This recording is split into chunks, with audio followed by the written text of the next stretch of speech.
definitely trying to mentor Timothy. So that became, again, another good example of mentoring a young person and recognizing, some things that they have to help push them forward.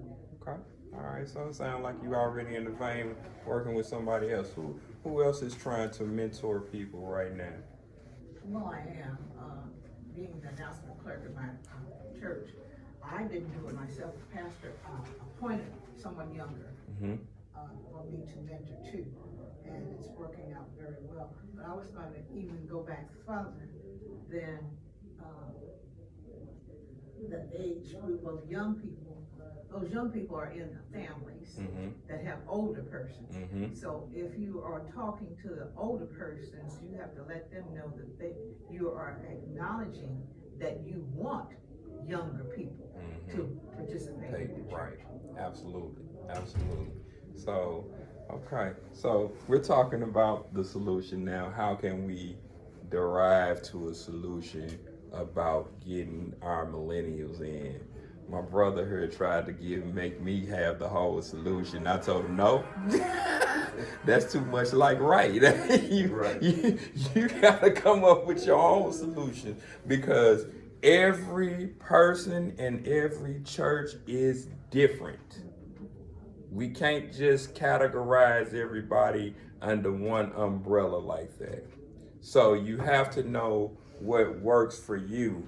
And so since this is your church, right? This is your church. Yes, it is. Okay. Okay. So Definitely, yeah.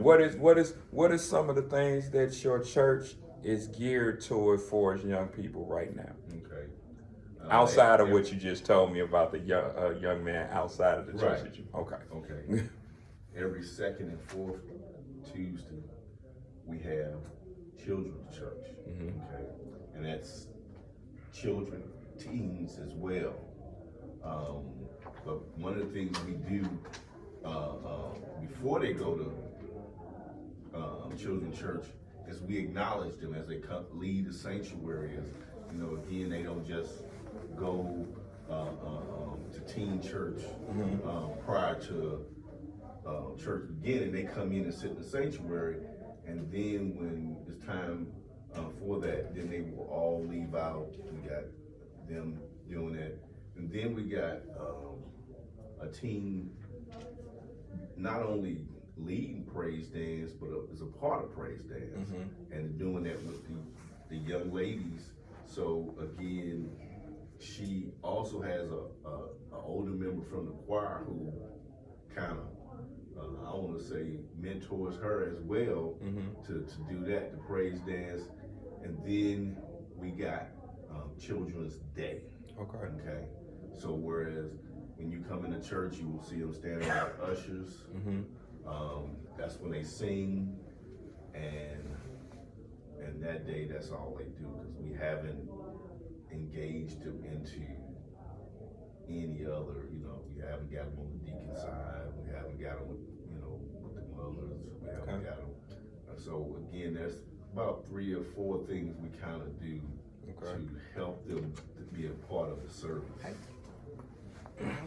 Okay. So let me ask you this: why haven't you started helping them learning what the deacon's role is and putting them with mothers? What is the roadblock right there that prevents you from doing that right now? I'm gonna tell you, I don't want to say our pastor, but again, I had 3 gentlemen who were in this age group right there between 25 and 40 that I went through the whole book about the deacons with, but they didn't feel that, I don't want to say the time was right or whatever, but I made the effort with them, and it didn't get out. It was like a plane that didn't get off the ground. Okay. But at least that effort did go out. So again with the deacons, because we need to continue to fill that role because we have deacons passing away. Oh yeah. Mm-hmm. Yeah. So again, I thought that would be a good way to, some way to kind of prepare for the future. Okay. And but again, being that you know, we didn't, we went through the book for about 6-8 weeks. Okay. Okay. Okay. So one thing I would say, hope y'all don't throw